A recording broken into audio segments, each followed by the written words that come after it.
It's growing hugely. Esports is a thing that's growing a lot. Competitive gaming. A quote that came out recently, someone said that they think within the next 5 to 10 years, a gamer could win Sports Personality of the Year. How does that make you feel as someone that's a traditional sportsman, that these guys playing computer games could actually be seen on the same level as athletes almost? Well, I think it's the future. I mean, it's the present now and the future, and I think it's great to see. And I think the competition you're seeing here, I think there's 2 million people that have entered for the World Cup this year, and we're whittled down now to the best of the best. But how fast it's moved on already in a short period of time, I wouldn't be surprised to see it move on to those sort of stages later on. For FIFA, it's a very decent payout, $20,000, and the trip to the Ballon d'Or, which is obviously like, you can't put money on that, so it's unreal. My name is Sean Allen, I'm from England, I'm 24. I have the experience and I hope I can make it far this time and hopefully take it for America. I mean, I'm like on home field advantage over here. So my name is Michael Ribeiro, I'm from New Jersey. The FIFA Interactive World Cup, you know, it's the biggest tournament in the world. Every FIFA player wants to win this tournament.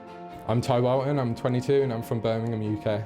I'm one of the oldest in the competition, thanks to the commentators for dropping that in there in my live game, that I was the second oldest guy out there. I'm Stefan Zolka from Australia and I'm 30 years old.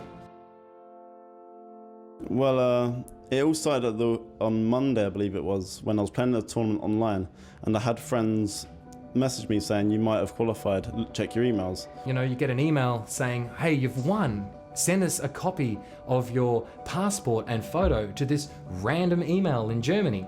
Now, if you didn't think you win, how quickly would you actually send that email with your passport and photo? It was actually some of my family members who put the pressure on and said, you know, take a goddamn chance in life, you know, have some guts and send it in there. What's the worst that could happen? As George already mentioned, we will have loads of media this year. I actually prepared a list for you, not to scare you, just to make you aware what we're talking about. Okay, those guys of you coming from the UK, we will have The Sun, BBC, BT Sports, Sky Sports UK. We'll be live broadcasted on Sky Sports UK. The US guys will have ESPN, Sports Illustrated, and as you know already, Fox Sports 1 will broadcast the show live.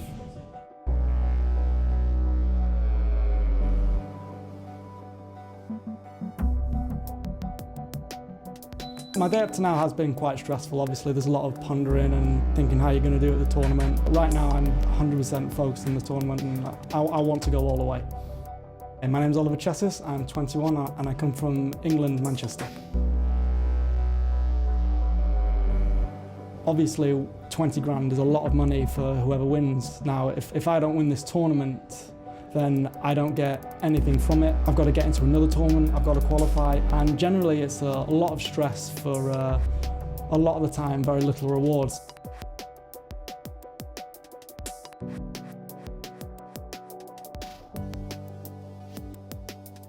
Like, I'm a late replacement in this tournament, so being in this tournament altogether is just surreal, and just going on sightseeing throughout New York's unbelievable. Words can't describe it.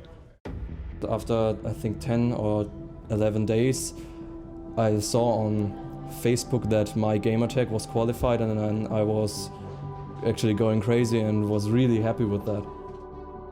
Actually, I'm quite a newcomer in this scene, and my first success in this scene was the qualification to the FIWC Grand Final. I guess for a first-time person, it's kind of intimidating if you never experienced it, but it is my 4th time, so I'm used to it.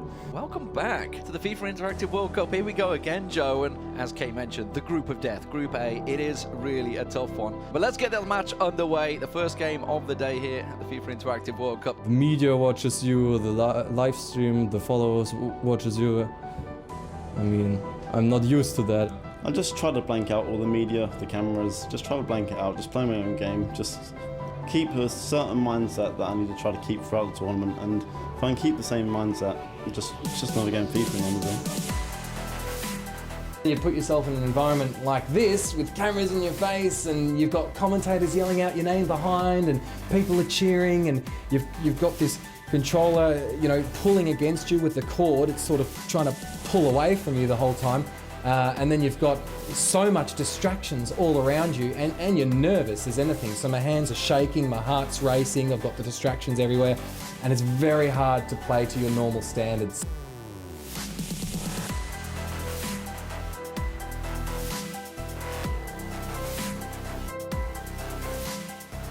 Neymar trying to jostle, trying to work his way through, but not able to lose the defenders. Pushing him out of the box nicely. Marcelo tries to put it in, he gets it!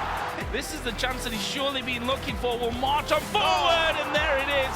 The tap in from close range. Right now, Ty Walton basically got himself the first chance of the game and will slot it home. 3 minutes 15 in. Because obviously there's a lot of hype around the tournament before it actually happens, and when you get there, it is quite strange to actually be here in the moment and finally playing. I've played against most of these guys that are here.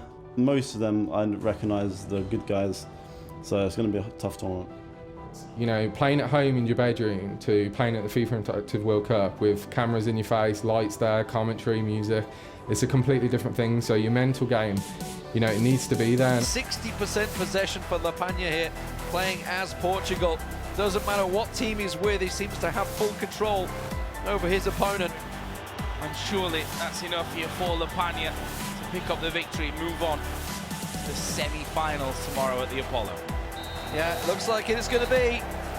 And once again for La Pagna, the story of his game goes 1 goal down, brings it back.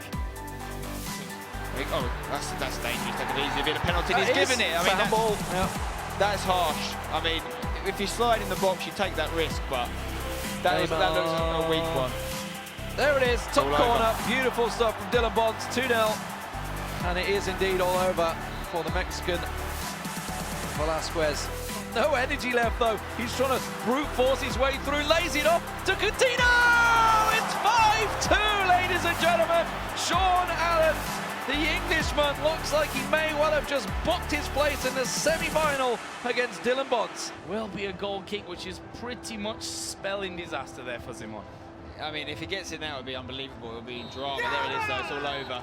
He's done it. Fair play to him. He hasn't conceded a goal all the way from the first game of the groups to the quarterfinals. That's impressive. Defensively, as well as offensively, he's arguably the best player here today so far.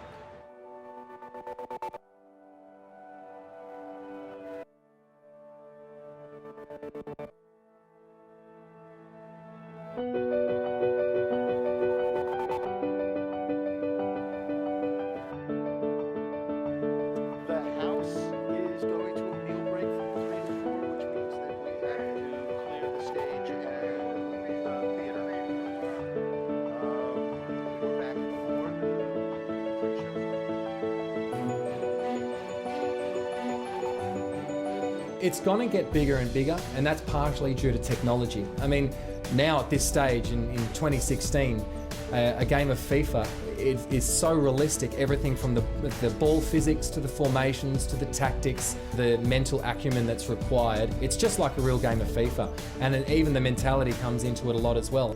It's a nice feeling to play competitively, and thankful FIFA's helping us to get it bigger and promote the game and make it more competitive.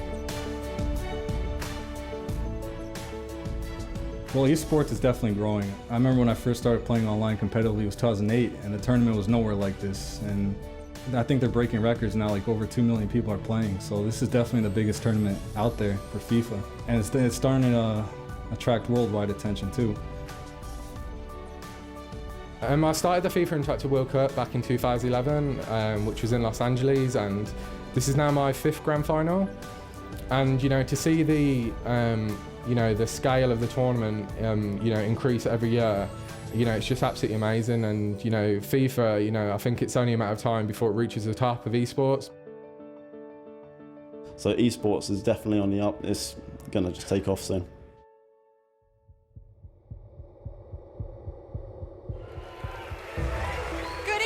And welcome to the 12th FIFA Interactive World Cup Grand Final. This is the moment when the digital will become reality. Computer-generated stadiums and fans have been replaced by the historic Apollo Theatre and our cheering crowd. You might get a bit shaky when it's the last couple of minutes and you need them by 1 goal, but that's normal. You're competing in a World Championship. On the PlayStation, we have Ivan Lepagna. He'll be playing Mohamed Al-Bakr. Certainly a lot of pressure. Groisman's through. There it is. He's been flat. That's a penalty. Down the middle to the right-hand side. That's it. Al-Bakr's through to the finals. On Xbox, it will be Dylan Bonds against Sean Allen. He can lay this across the driven low. It's just tapped in. It's 3-0, ladies and gentlemen. Sean Allen goal-scoring machine. We have our second finalist. But it is Allen who moves on to face Al Basha.